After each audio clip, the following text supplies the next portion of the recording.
Now, I would like to request Dr. Himanshu Verma, Chief Medical Officer from MCD, kindly come on the podium.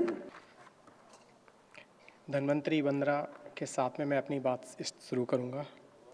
Namami धन्वन्तरिमादिदेवं सुरासुरैर्वन्दितपादपद्मं लोकैर्जरारुकभयमृत्युनाशं दातारमंस विविधोषधीनां। भगवान धन्वंतरी की जय। आज जो मंच पर प्रबुद्ध वर्ग, हमारे डॉक्टर, चिकित्सक और जो भी प्रबुद्ध जन बैठे हुए हैं, उनको मेरा नमन। साथ में आप सभी को भी मेरा नमन। एक ऐसा सब्जेक्ट जिस पे बहुत ही कम चर्चा होती है। मैंने किसी भी कॉन्फ्रेंस में आज तक इस विषय पर चर्चा होते हुए नहीं सुना। मैं बहुत 25 सालों से कॉन्फ्रेंसेस में जा रहा हूँ, लेकिन ज़्यादातर इस विषय पर चर्चा नहीं होती है। वो विषय है ब्रह्मचर्य। साधु संतों के मुंह से ये शब्द जो है अक्सर सुनने को मिलते हैं, लेकिन हमारा जो लाइफ स्टाइल डिजीज़ेज़ हैं उससे जो है ब्रह्मचर्य का क्या रिलेशन है, इसके विषय पर बहुत थोड़ी सी जो है मैं बात कहूँगा। आयुर्वेद जो बेसिकली, चूँकि मैं आयुर्वेद का विशेषज्ञ हूँ, तो मैं अपनी बात जो है आयुर्वेद से ही करना चाहूँगा और आयुर्वेद की ही बात आपको पहुँचाना चाहूँगा।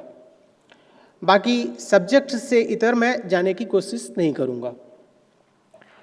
जो आयुर्वेद है, बेसिकली 3 पिलर्स हैं आयुर्वेद के: आहार, निद्रा और ब्रह्मचर्य। विपिन जी की ही एक कॉन्फ्रेंस में मैंने आहार पे बहुत विस्तृत चर्चा की थी। लास्ट ईयर मैंने निद्रा के ऊपर बहुत अच्छी और बुरी तो आप डिसाइड करेंगे, लेकिन मैंने चर्चा की थी। आज जो तीसरा उपस्तंभ है ब्रह्मचर्य, उसके ऊपर कुछ जो है मैं आपसे कहना चाहूँगा।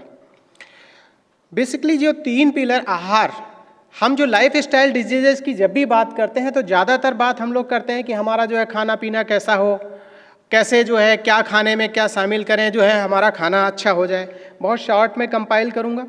तो खाना अच्छा हो जाए, क्या मैं खाने में ऐड कर लूँ कि हमारी सेहत सही हो जाए, ये सबसे पहला क्वेश्चन होता है। और आज भी ये क्वेश्चन मेरे सामने एक उठा था। तो मेरा ये मानना है कि क्या शामिल कर लिया जाए, ये पूछने से अच्छा है कि हम क्या हटा दें अपनी डाइट से कि हमारा जो है खाना पीना सही हो जाए। बेसिकली हम हर चीज़ को अपनी डाइट में शामिल करते चले जा रहे हैं, हटाने की बात तो सोचते ही नहीं। किसी ने कह दिया कि आलमंड ऑयल अच्छा है या काजू बादाम किशमिश अखरोट सुबह सुबह खाया करो, तो वो खाना शुरू कर दिया। और किसी ने कहा कि नहीं भाई ये मत खाया करो, गर्म होते, तो उन्होंने भिगो के खाना शुरू कर दिया। हम अपनी लीक से हटने की कोशिश नहीं करते। यहाँ पे एक बहुत बड़ी समस्या आती है, ये जानने की विशेषज्ञ से कोशिश नहीं करते हैं कि ये कितना सही है कितना गलत है। ज़्यादातर यूट्यूब में जो वक्तव्य आते हैं या व्हाट्सएप मीडिया, सोशल मीडिया पे जो वक्तव्य आते हैं, उनको ही सही मान लेते हैं और उन्हीं का पालन अंधाधुंध करना शुरू कर देते हैं, जिसका परिणाम जो है आज के समय में हमें खूब देखने को मिल रहा है। सेकंड सब्जेक्ट पे जो मैंने बात की थी वो थी निद्रा। निद्रा में क्या होता है कि निद्रा जो है हमारी कब होनी चाहिए, कैसी होनी चाहिए। मेहनत करने से जो होता है एडिनोसिन हार्मोन सेक्रीट होता है, जो दिन के समय में खूब हायर लेवल पे जाता है। दिन में ग्लाइकोजन कम होता है, एडिनोसिन ज़्यादा होता है, ठीक है। और यही एडिनोसिन जो है हमारी स्लीप के लिए रिस्पॉन्सिबल है। जितना ज़्यादा एडिनोसिन दिन में बनेगा, उतनी ही बढ़िया स्लीप रात में आएगी। ये सीधा सा कॉन्सेप्ट है। तो मेहनत बहुत ज़रूरी है। मेहनत के लिए आपको डाइट ऐसी रखिए कि आप हल्की फुल्की डाइट रखेंगे और मेहनत करेंगे, भूख को लगने दीजिए। एक आग डेवलप होनी चाहिए। जब तक आग नहीं है तब तक आहुति कैसी। तो मैं ब्रह्मचर्य की बात कर रहा था। ब्रह्मचर्य में बृहति वर्धयति प्रज्ञा इति ब्रह्मा। ब्रह्मा जो है एक इटर्नल वर्ड है, गॉड से रिलेटेड ब्रह्म, ठीक है। ऐसा शुद्ध वर्ड ब्रह्म है। और ब्रह्म को जो है उसके बाद में जो है चर्या मतलब गोइंग ऑन, ऐसी एक लाइफ हमारी जो है होनी चाहिए जिससे हमारा जीवन जो है आगे बढ़ता रहे और सकुशल बढ़ता रहे, ऐसा जो है लिखा गया है। ब्रह्मचर्य आयुष्यानाम, आयु को बढ़ाना। सारा का खेल, सारा का सारा जो ज्ञान है, हमारी कॉन्फ्रेंस हो रही वो किस लिए हो रही है? आयु बढ़े, इसलिए जो है हमारी कॉन्फ्रेंस हो रही है। आयु हमारी अच्छी रहे, हितायु हो, सुखायु हो, इसलिए कॉन्फ्रेंस। हितायु और दुखायु के लिए हमारी कॉन्फ्रेंस नहीं हो रही। तो हमारी कॉन्फ्रेंस किस लिए हो रही? हित हमारी जो है आयु वो दूसरों का कल्याण करने के लिए हो और सुखी आयु हो, अच्छी स्वस्थ आयु हो, इसलिए सारा का सारा जो है ये कॉन्फ्रेंसेस होती हैं। इतना ज्ञान जो है हम लोग अर्जित करते हैं, ये होता है ब्रह्मचर्य। जो मैं श्लोक कोट कर रहा हूँ, ये चरक सूत्र के जो है 25वें अध्याय का जो है 40वां श्लोक है, ब्रह्मचर्य आयुष्यानाम। ठीक है, आयुर्वेद जो है चूंकि आयु का ही विज्ञान है, तो इसमें जो है आयु हम कैसे बढ़ा सकते हैं? हमारा शरीर का पोषण होता है, एक धातुएं होती हैं, 7 धातुएं, रस, रक्त, मांस, मेद, अस्थि, मज्जा और शुक्र। रस क्या है? जो हम खाना लेते हैं, जो भी हम भोजन करते हैं, उसका जो पहला सार भाग है वो रस है। ठीक है, बट वो इनफ नहीं है। ठीक है, जो पाचन हुआ वो रस, उसके बाद में रस का पाचन हुआ तो रक्त, रक्त का पाचन तो मांस, इस तरीके से उत्तरोत्तर फाइनल जो 7वीं धातु बनती है वो शुक्र। ठीक है, ब्रह्मचर्य और शुक्र ये दोनों बहुत ही रिलेटेड चीजें हैं। शुक्र का अगर शुक्र जो होता है बहुत ही कम क्वांटिटी में बनता है, अगर उसका संरक्षण नहीं किया तो शरीर में ओज की कमी होती है। जो हमारे तेजस्वी ओजस्वी व्यक्ति होते हैं वो ज़्यादातर ब्रह्मचर्य का पालन करते हैं, इसीलिए उनके अंदर शरीर में ओज आता है, तेज आता है। ठीक है, और यही ओज जो है हमारी इम्यूनिटी के लिए रिस्पॉन्सिबल होता है। ठीक है, ये अगर लोग अक्सर जो है कोविड टाइम में ये पूछते रहे कि जो है क्या करें कि हमारी इम्यूनिटी बढ़ जाए, और ज़्यादातर लोगों का इससे भी बढ़ के एक अगला क्वेश्चन होता था, कौन सा काढ़ा पी लूँ कि इम्यूनिटी बढ़ जाए? तो इम्यूनिटी बढ़ाने के लिए दुनिया में कोई काढ़ा नहीं है। ये आप बहुत अच्छे से आप इस बात को समझिए। इम्यूनिटी को बढ़ाना है तो ब्रह्मचर्य का पालन करना पड़ेगा। ब्रह्मचर्य, शुक्र धातु का संरक्षण करेंगे तो हमारा आगे का वंश कैसे चलेगा? प्रॉब्लम यहाँ है। लेकिन संरक्षण और काम दोनों में बहुत बड़ा डिफरेंस है। ठीक है, ब्रह्मचर्य और काम में दोनों में बहुत बड़ा डिफरेंस है। काम क्या है? लस्ट, सेक्सुअल लस्ट को जो है वो काम है। ठीक है, ब्रह्मचर्य क्या है?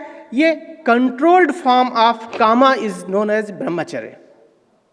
ठीक है, तो हमारे यहाँ पे एक आश्रम व्यवस्था हुआ करती थी। ठीक है, सबसे पहले जो 25 साल की पहला जो 25 साल का जो उम्र थी वो ब्रह्मचर्य का जो है स्टेज हुआ करती थी। सेकंड जो स्टेज थी वो गृहस्थ आश्रम की थी। तो ब्रह्मचर्य का ही नाम क्यों दिया गया उस गृहस्थ आश्रम को पहले 25 साल का? क्योंकि वहाँ पर धर्म की स्थापना होती थी। धर्म क्या है? धर्म, हर किसी का अपना अपना धर्म होता है, लेकिन हमारा धर्म सबसे पहले जो बनता है, धर्म की परिभाषा यही है कि अगर आप अपने लिए सोच रहे हो, उसके बाद में फैमिली के लिए सोचना है, उसके बाद में सोसाइटी के लिए सोचना है, उसके बाद में देश के लिए सोचना है, और इन सब से भी बढ़कर के हमें अपनी धरती के लिए सोचना है और इन्वायरमेंट के लिए सोचना है। यह है धर्म। ठीक है, तो ये धर्म का जो नॉलेज हमको दिया जाता था, ये ब्रह्मचर्य आश्रम में दिया जाता था। और यही ब्रह्मचर्य आश्रम जो पहला 25 साल का जो आश्रम हुआ करता था, इसी में शुक्र संरक्षण के लिए जो है ऋषि मुनि जो है पूरा ज्ञान देते थे कि कैसे अपनी इंद्रियों पे काबू करना है। बेसिकली जो है 11 हमारी इंद्रियां हैं, 5 ज्ञानेंद्रिय, 5 कर्मेंद्रिय और 1 मन। ठीक है, तो ज्ञानेंद्रिय और कर्मेंद्रिय पर तो जो है आप इंद्रिय संयम करेंगे ही करेंगे, साथ में मन के ऊपर आप जो है अपना इंद्रिय संयम रखें। ठीक है, जब आप ये काम करने लग जाएंगे तो ब्रह्मचर्य का पालन करना आसान हो जाता है। ठीक है, और ब्रह्मचर्य क्या है? सेलिबेसी, एब्स्टिनेंस हम कह सकते हैं, या complete control over the senses. अपने सेंसेस के ऊपर जो है वो कंट्रोल करना है। अगर हम बात करते हैं पुरुषार्थ चतुष्टय, आरोग्य कैसे प्राप्त किया जाएगा, उसके लिए पुरुषार्थ चतुष्टय एक शब्द इस्तेमाल होता है। पुरुषार्थ धर्म, अर्थ, काम और मोक्ष, सबकी अपनी अपनी वैल्यूएशन है। ठीक है, अभी मैं जो बात कर रहा था वो ब्रह्मचर्य आश्रम की बात कर रहा था। इसके बाद में गृहस्थ आश्रम में जो है मैरिज हमारी लाइफ है। मैरिड लाइफ में भी marriage is not meant for the sex, right? It is, ये आपका प्रजा स्थापन, एक ऐसी उत्तम संतान को हम जन्म दें जो ज्ञानवान हो, जिसके अंदर लस्टर हो, विवेक हो, प्रज्ञा हो, ऐसी जो है ज्ञानवान संतान हमारी उत्पन्न हो। इसलिए जो है ये गृहस्थ आश्रम एक तपस्या है। गृहस्थ आश्रम, इसको, ये कोई एंजॉयमेंट की चीज नहीं है। गृहस्थ आश्रम, इससे भागना जो है हमारे जो है ऋषियों मुनियों ने नहीं सिखाया कि जो है आप जाकर के सन्यासी बन जाइए। कोई भी सन्यासी बनने से ब्रह्मचारी नहीं होता। सिर्फ सन्यासी वही है जो ब्रह्मचर्य का पालन करता है। ब्रह्मचर्य का पालन ब्रह्मचर्य में भी किया जाना चाहिए और गृहस्थ आश्रम में भी किया जाना चाहिए। It is very important. और अगर आप इसका पालन नहीं करते हैं तो it will lead to lifestyle diseases. यही लाइफ स्टाइल, हमारी सोच, आज की डेट में मनोविकार, बच्चे इंटरनेट पे, या बच्चों की क्यों बात करें, एवरीवन इंटरनेट पे अनाप शनाप अननेसेसरी इतना मटेरियल अवेलेबल है जिसको देख करके मनोविकार, और इनका ट्रीटमेंट आज की डेट में हम लोग करने में सक्षम नहीं है। ये फैक्ट है। कितनी भी थेरेपी आप करवा लीजिए, जब तक लाइफ स्टाइल चेंज नहीं होती, मनोविकारिक स्थितियां चेंज नहीं होती हैं, तब तक उनका ट्रीटमेंट हम नहीं कर पा रहे हैं। ऑटिज्म के इतने पेशेंट आ रहे हैं आज की डेट में हमारे पास। छोटे छोटे बच्चे जो हैं, उनका क्वेश्चन क्या होता है कि सर 5 साल तक तो बच्चा बिल्कुल ठीक था, 5 साल के बाद में जो है बच्चे के अंदर ऐसी समस्या डेवलप हो गई कि इतना अग्रेसिव हो जाता है, जैसे इसका मोबाइल लेते हैं ना, पूरा ये आग बबूला हो जाता है, घर में तोड़फोड़ करने लग जाता है। स्टेज ऐसी डेवलप हो रही है। प्रॉब्लम कहाँ है? प्रॉब्लम यहाँ नहीं है कि बच्चा मोबाइल लेकर के जो है बच्चे को मोबाइल जैसे ही हम लेते हैं वहाँ पे प्रॉब्लम खड़ी हो रही। प्रॉब्लम यहाँ है कि माँ बाप खुद मोबाइल नहीं छोड़ना चाहते। घर का माहौल ऐसा है, उनको माँ बाप को कह दो कि नहीं सर हम तो ऑफिस का काम करते हैं, हमें ये है वो, excuses, number of excuses are there. तो भाई आप ऑफिस का काम करिए, बच्चों की बात क्यों कर रहे हो? फिर अगर बच्चों को, अगर आप उत्तम संतान को आपको बढ़ाना है तो फिर आपको पूरा माहौल देना पड़ता है। तो ये माहौल जो होता है ब्रह्मचर्य का माहौल होता है, जहाँ पे मानसिक स्थितियाँ जो है गड़बड़ ना हो। तीसरी चीज़ जो मैं आज मैं कहूँगा कि ये सब चीज़ों का वर्णन जो है ना, ये फेज रिस्ट्रिक्शन है। This is the phase restriction. और 2 तरीके के जो है इस तरीके के ब्रह्मचर्य, एक नैष्ठिकी ब्रह्मचर्य और वैकारिक ब्रह्मचर्य। नैष्ठिकी ब्रह्मचर्य मतलब जो बचपन से ही जो लोग जो होते हैं, जिनको ज्ञान हो जाता है कि ब्रह्मचर्य की कुछ वैल्यू है, वो बाद में इस ब्रह्मचर्य में पूरी तरह इंगेज नहीं होते कभी भी, और जो है पूरी लाइफ जो है वो ब्रह्मचर्य का पालन करते हैं, वो नैष्ठिकी ब्रह्मचर्य के अंतर्गत आते हैं। लेकिन जो मैंने सेकेंड कैटेगरी बताई, जिसमें मैं आपको ये बताना चाह रहा हूँ कि गृहस्थ आश्रम, गृहस्थ आश्रम में भी ब्रह्मचर्य का पालन करना है, दैट इज वैचारिक ब्रह्मचर्य। तो इस तरीके का जो है पालन हमें करना चाहिए। तीसरी चीज है, इस केवल सेक्सुअल एंगेजमेंट इज नॉट ये जो है ब्रह्मचर्य का टूटना नहीं है। याज्ञवल्क्य संहिता की बात करें या कर्म पुराण की बात करें, कर्म पुराण में जो है 8 तरीके का जो है सेक्सुअल एंगेजमेंट बताया गया। इसमें बहुत सारी चीज़ें आती हैं, स्मरण, कीर्तन, इवन स्मरण करना। इफ़ यू आर, आप कह रहे हो कि नहीं हम इंगेज नहीं है, but you are engage by mind, that is also leading to जो है लाइफ स्टाइल डिजीज। यही मानसिक विचार, बच्चे कहाँ एंगेज, बट क्या हो रहा है कि वो देख तो रहे हैं, स्मरण कर रहे हैं, तो स्मरण करने के कारण उनका मानसिक विकार डेवलप हो रहा है। ठीक है, तो यहाँ पे एक बहुत बड़ी प्रॉब्लम, हमारी लाइफ को, हमारे इस पूरे सिस्टम को जो है चेंज करने की आज की डेट में ज़रूरत है, जिसपे अपनी फैमिली से अगर हम स्टार्ट करते हैं तो धीरे धीरे चीज़ें बदलना शुरू हो सकती हैं। सेकंड, मैं एक और चीज़ कहना चाहता हूँ कि जो हमारी आश्रम व्यवस्था है, उस आश्रम व्यवस्था पे थोड़ा सा गवर्नमेंट ऑफ, हमारी भारत सरकार या फिर जो है हमारी नई शिक्षा की जो पद्धतियां हैं उनको फोकस किया जाना चाहिए। सर बात करते रहते हैं काफ़ी गवर्नमेंट उसमें, तो वहाँ पे हमारी आश्रम व्यवस्था की बहुत सख्त ज़रूरत है। तीसरी चीज मैं कह रहा हूं कि अगर किसी देश के ऊपर आघात करना है तो जरूरी नहीं है कि बम, मिसाइल और ये सब छोड़े जाएं। अगर आप उसकी शिक्षा प्रणाली को ध्वस्त कर दीजिए तो आप समझ लीजिए उस देश को पूरी तरह गुलाम बना सकते हैं, जिसका एग्जाम्पल है ब्रिटिश राज।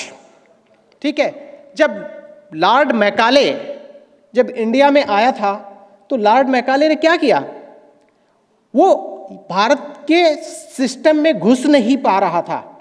उसने ब्रिटिश की संसद में जाकर के ये बात बोली कि अगर भारत को गुलाम बनाना है तो भारत की शिक्षा व्यवस्था को ध्वस्त करना पड़ेगा, भारत की गुरुकुल परंपरा को जो है ध्वस्त करना पड़ेगा। और उसने वही किया, इंग्लिश सिस्टम लागू किया और हमारी पूरी की पूरी व्यवस्था जो है चरमरा गई।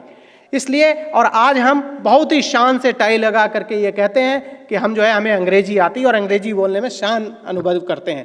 तो आप किसी भी कंट्री में चले जाइए, चाहे जापान, चाहे चीन, कोरिया, जितनी भी कंट्रीज डेवलप्ड कंट्रीज हैं, उन्होंने अपनी लैंग्वेज नहीं छोड़ी। ठीक है, अपनी शिक्षा व्यवस्था को नहीं छोड़ा, अपनी धर्म व्यवस्था को नहीं छोड़ा, इसलिए वो डेवलप्ड हैं और हम डेवलपिंग हो गए। क्यों? क्योंकि हमने उनकी परंपरा को अपनाया। वो आप सीधी सी बात है, उन्होंने जहां से वो चीज़ छोड़ी है हम उसको जीरो से स्टार्ट कर रहे हैं। हम उनकी बराबरी कैसे कर सकते हैं?